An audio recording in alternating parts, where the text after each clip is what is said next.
From the Cronkite studios in downtown Phoenix, this is Cronkite News. A cloudy, humid day is expected to give way to torrential storms across the valley. We're tracking several cities' plans to deal with major flooding. I don't know, it just even gives me like the chills just to think about it, just to be there. Like I'm not even there yet and I'm already like freaking out. A group of Arizonans is making a cross-country pilgrimage to see Pope Francis make history. And later, a health warning from the state officials why this year's head lice outbreaks are harder to fight. Cronkite News starts now. Good evening and welcome to Cronkite News. I'm Mitch Casada. And I'm Lauren Michaels. Thanks for joining us. Our top story tonight, parts of northern and central Arizona could get drenched, and communities across the valley are helping residents prepare for possible flooding. Cronkite News reporter Jake Gaden is tracking the latest. Take a look at the radar behind me. As moisture moves in, a lot of things are going on in the metro area. Phoenix, Mesa, Tempe, and Apache Junction are among the metro area cities distributing either free sand, sand bags, or both to residents. It is estimated that there will be up to 2 inches of total rainfall for the next storm. With monsoon season nearly over and the hottest days of summer behind us, Arizona's weather is usually perfect in late September. Well, first, this is not a monsoon.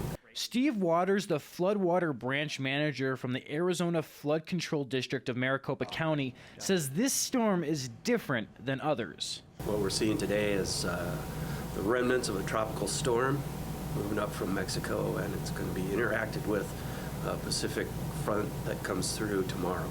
So we have lots of moisture in place, and we're just waiting for some triggers to lift that moisture up and for thunderstorms. With a storm of this magnitude, Waters and the rest of his staff try to warn the public as early as possible. So we're already in flash flood watch until tomorrow night at 11. And as things progress, we may or may not put out flash flood warnings for our different forecast zones. Waters' advice on the storm? Be prepared for anything. Pretty heavy cells rain just about anywhere. So one good way to prepare is to plan to stay home. This storm resembles the one that hit Arizona last September, which flooded homes, freeways, and brought down trees all over the valley. And if these storms are at all alike, Arizona could be in store for some massive damage. The more people can stay home, the less problems we'll have out on the roadways.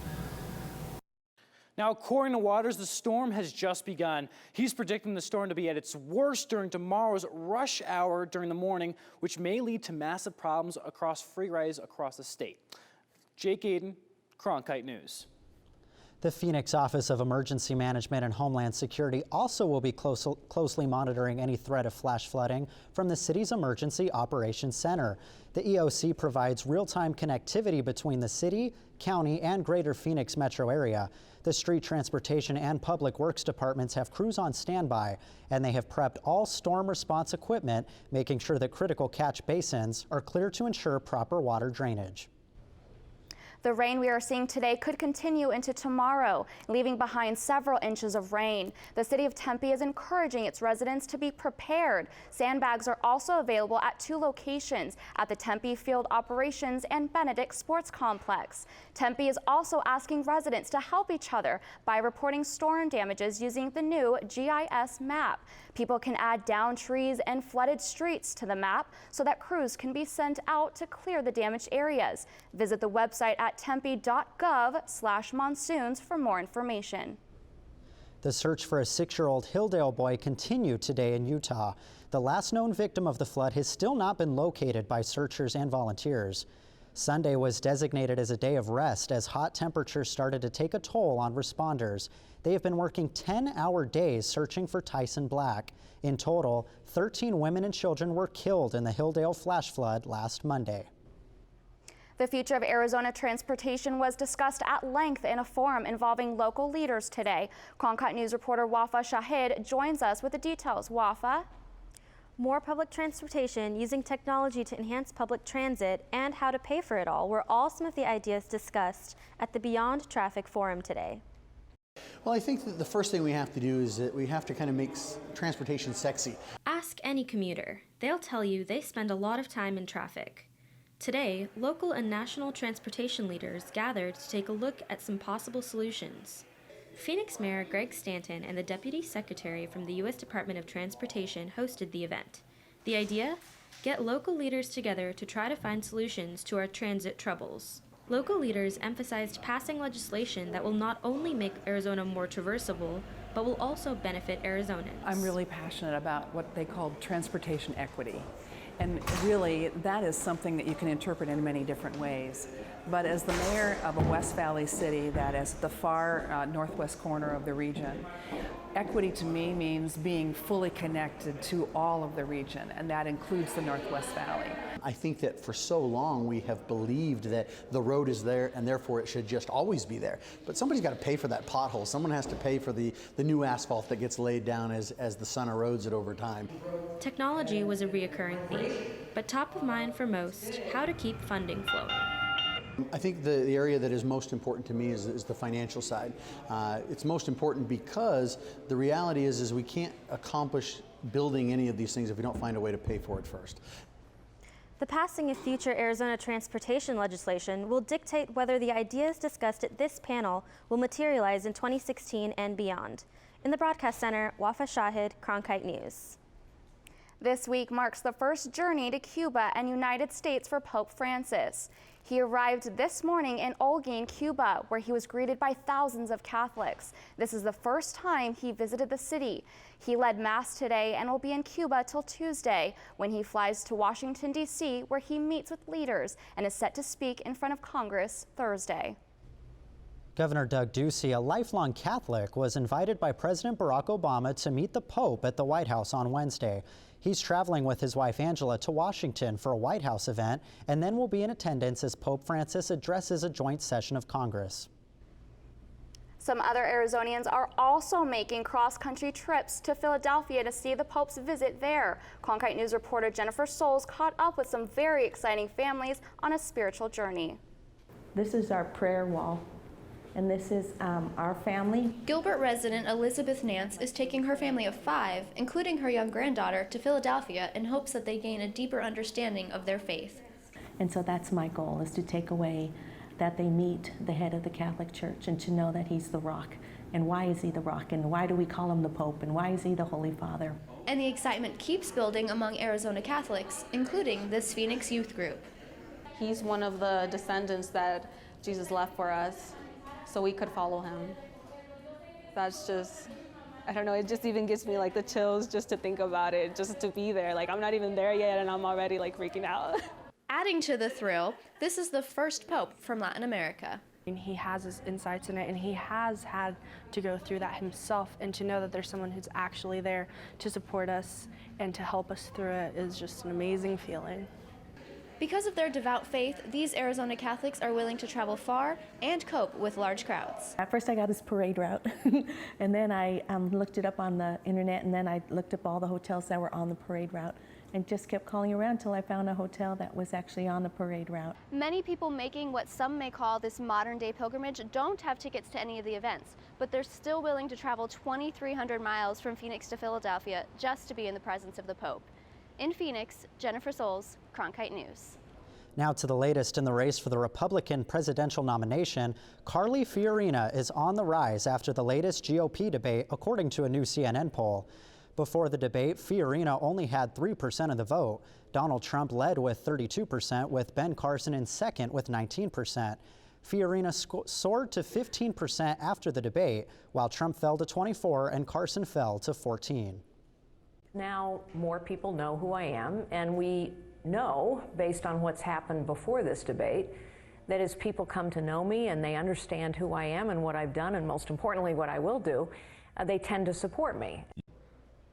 The Republican primary race has also spurred a lot of talk about the Latino vote in 2016. And in Washington, D.C., the Congressional Hispanic Caucus is sending a message to the Latino community. Cronkite News reporter Adriana Barajas explains.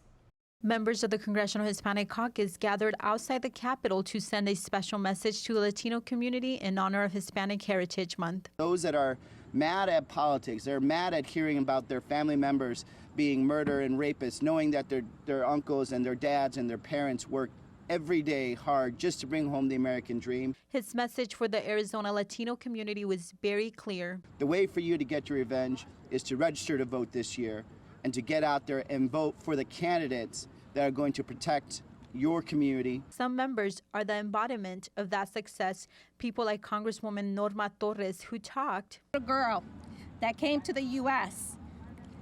was sent here by her parents because they saw no future for her in Guatemala.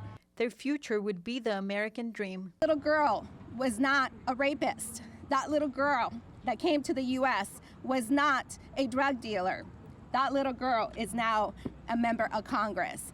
This event coincidentally occurred the same day that the White House launched the Stand Stronger citizenship campaign to encourage eligible permanent residents to commit to citizenship. As the Latino community continues to grow in this country, Congressman Gallego is encouraging young Latino voters to join the movement in the upcoming election. They need to take a hold of their future, especially those under the age of 18. In Washington, D.C., Adriana Barajas, Cronkite News. The Hong Kong Commissioner of Economic and Trade Affairs visited Phoenix today to meet with government officials and business and academic leaders of the state. In 2014, Arizona's exports to Hong Kong totaled $351 million, but Commissioner Clement Leung thinks there's potential for more, so he's in Phoenix today to give businesses the rundown on how to tap into the Hong Kong market, and he's targeting a specific type of business. We are hoping to break some new ground by connecting the startup sectors here. We know that Arizona has a very pro-business environment, and that is one of the conducive factors for the number of startups that are springing up and getting fired up in this state. Hong Kong is just the launching point. After that, there's China. The commissioner wants to help Phoenix businesses take advantage of several fast-growing markets in Asia. Firefighters deal with emergencies and injuries every day. But how do they train to deal with severe trauma? Coming up on Cronkite News, firefighters have a chance for some hands-on experience before facing a mass casualty situation in the field. Plus, the ASU Police Department is joining a growing list of universities to implement an SVU program. Find out which will be effective and to the universities in the community. Hi, I'm Paula Kirker, president of PBS, and I'd like to personally thank you if you've made a contribution to 8 Arizona PBS. You know, when you fund your favorite shows on this station, you're ensuring great television continues to be available for yourself, your family, and everyone in your community. One of the easiest ways to do that is by making a monthly contribution on an ongoing basis, what we call sustaining membership. When you call, tell us how much you'd like to donate each month. Our current sustainers tell us that $10, $15, or $20 a month is best for them, but you decide what works for you. After you've made that call, we will deduct that amount each month from your credit card or your bank account, and we will continue until you tell us otherwise. Your membership will always remain current, and renewal notices will become a thing of the past. Best of all, your ongoing support means that the best television on television will continue to come your way every single day of the year. So please, consider a sustaining contribution today. Thank you for your support of this PBS station. A study done by the Association of American Universities shows that more than 20% of female undergraduates at schools across the country said they were victims of sexual assault and misconduct this year. The study was one of the largest studies of college sexual violence that surveyed more than 150,000 students at 27 prominent universities. The survey showed that alcohol and drugs were important factors in sexual assault. ASU is now one of 4 universities that's established a special investigations unit to deal specifically with sexual assault. Cronkite News reporter Ivan Rodriguez took a look at how this new unit will operate. ASU, along with dozens of other universities, has been under investigation by the U.S. Department of Education since last year for how it handles sex assault cases. The university has been making changes, including requiring students to attend assault awareness programs. The latest includes this special victims unit, and they say their focus will be on the victim. One student being victimized by sexual violence is one too many. The ASU Police Department protects the largest public university in the nation, spread across 4 campuses. The population that we protect and serve on a day-to-day basis happens to consist of the highest demographic for victims of sexual violence, being females ages 18 to 24.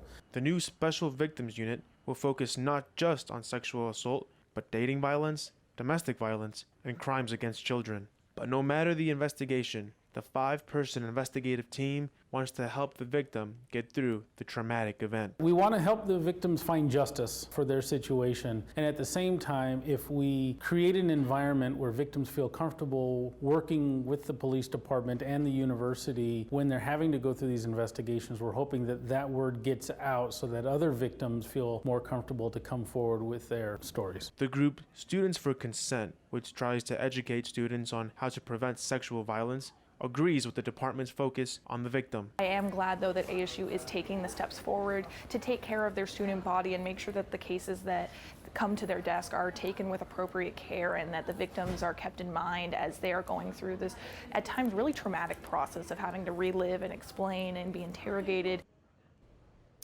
ASU PD began their operations during the summer. The detectives heading the unit have gone through extensive training in the area of sexual assault, response, investigation, and victimology.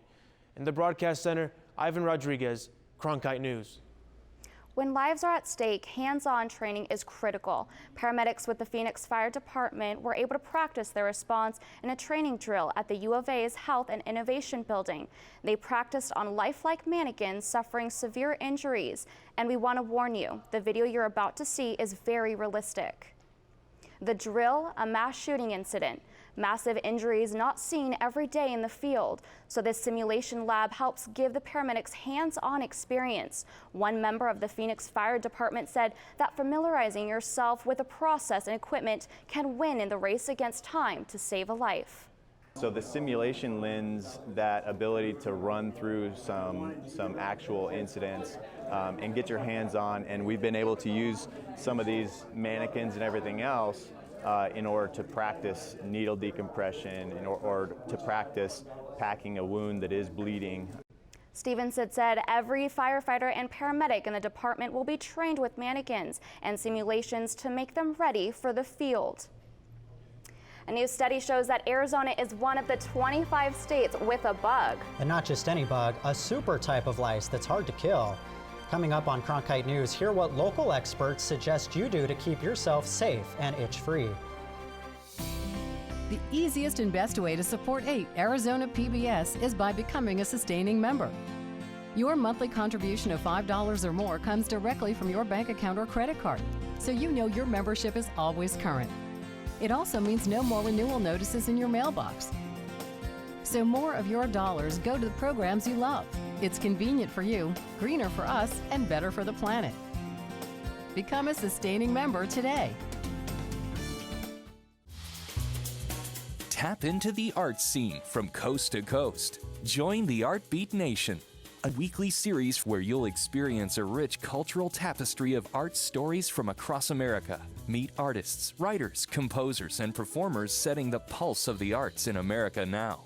Join us for a brand new episode of Art Beat Nation, Sunday at 5 on 8HD.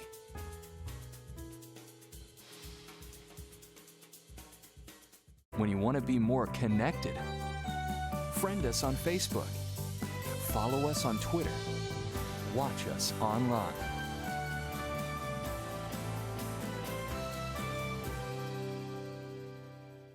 Become a news source for the Arizona PBS Public Insight Network. Your ideas and insights can help us create relevant and distinctive reporting. Join now at azpbs.org/pin. Throughout its history, Arizona PBS and volunteers have enjoyed a rich and rewarding partnership. Whether answering phones during our pledge campaigns, stuffing envelopes, or assisting with special events, volunteering at 8 is fun and provides excellent work experience, team building for a group, and a sense of community involvement and importance. If you would like to volunteer at 8, or if you have dropped off our mailing list, we encourage you to call the number on your screen or go online at azpbs.org/volunteer. Thank you. It's a health issue few people want to admit to dealing with. head lice. But Arizona is one of 25 states dealing with super lice. Researchers say the pests have developed a resistance to over-the-counter remedies and are much harder to get rid of. I met with a couple experts to see just how common this really is.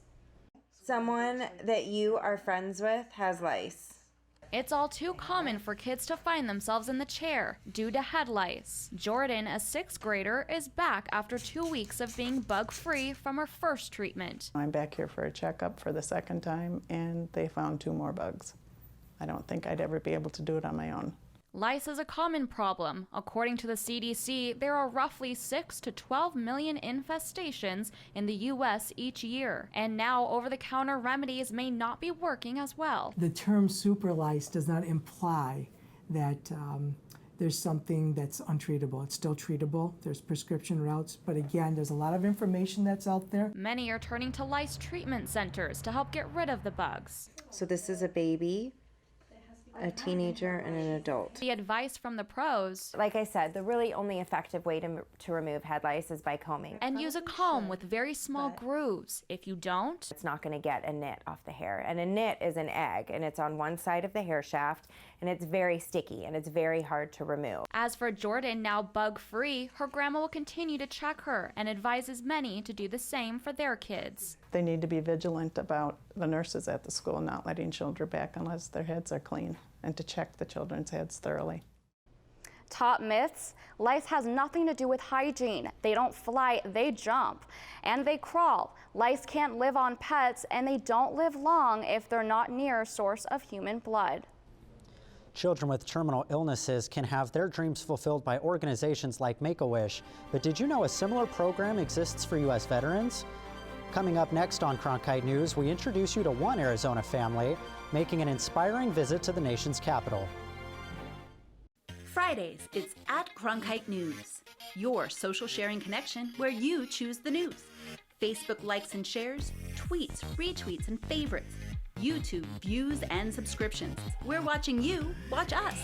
From our digital home at cronkitenews.azpbs.org to your television, web browser, or mobile device. Find us on Facebook, Twitter, and YouTube. Then join us for at Cronkite News, our weekly refresh, each Friday at 5 on Arizona PBS.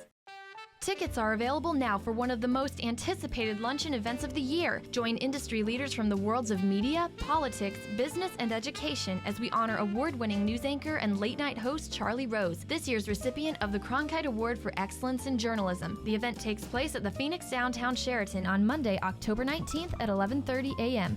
For tickets, visit azpbs.org/Rose or call 602-496-4539. Hi, I'm Judy Woodruff, co-anchor of the PBS NewsHour. Preparing the next generation of journalists has never been more important than it is now. With its groundbreaking partnership with Arizona PBS, the Walter Cronkite School of Journalism and Mass Communication at ASU is revolutionizing journalism education to provide students with a real opportunity to work and learn under the supervision of veteran journalists, producers, directors, and editors on newscasts, investigative stories, and documentary productions. The Cronkite School and Arizona PBS, reinventing journalism education in the digital age. Along with a network of volunteers and supporters, grants final dreams for adults with a life-threatening illness. For one Arizona military family, the Dreams for Veterans program offered a trip of a lifetime to Washington, D.C. Cronkite News reporter Elizabeth Blackburn has their story. James and Sherry Malone may look like the typical DC tourists, but they are here for another reason, to fulfill a last wish. His dream was a trip here to Washington, D.C., and he just wanted to come, bring us here, show us, the monuments, show us the Declaration of Independence, wanted to go to, some of the museums. And Dreams for Veterans granted that wish. Dreams for Veterans had approved my father's dream of taking a trip to Washington, D.C. with our family. He was so excited to go. That's all he and I would talk about for that month. But Jim Malone never made it on the trip. He died the night before. But right up to the end, he just kept saying, I can't believe that, they're doing this for me, and I'm so grateful. And he just really it overwhelmed him. It overwhelmed him at the end how much kindness, just the huge outpouring of love and kindness that he was getting. Dreams for Veterans invited the Malones to an event in D.C. to honor the veterans who were granted wishes. When he first passed, they offered us, if you still want to go on the trip, go ahead, and we didn't want to. But it was really just an honor to be here and see the other veterans who had their dreams granted. Representative Matt Salmon presented them with a flag that flew over the Capitol in Jim's honor. The flag was flown for the Malone family in honor of James Malone. To honor the life of U.S. Navy veteran James Malone, your deep love of the country will never be forgotten. Thank you for your patriotism, selflessness, and brave service to your country. God bless you, and thank you so much. As they toured around D.C., they say this was the trip Jim would have wanted them to have. It's been really wonderful, and it's felt like Jim's been with us today.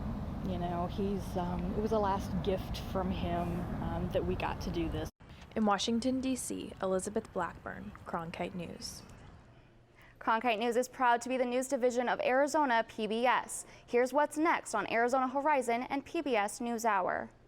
Coming up after Cronkite News, it's Arizona Horizon. A new report from the State Board of Regents shows that nearly half of Arizona high school graduates do not meet the criteria to enroll in the state's 3 public universities. I'm Hari Srinivasan. On the next NewsHour, we kick off a week's worth of coverage on the Pope's visit and start with a look at Who is Francis? That's Monday on the PBS NewsHour.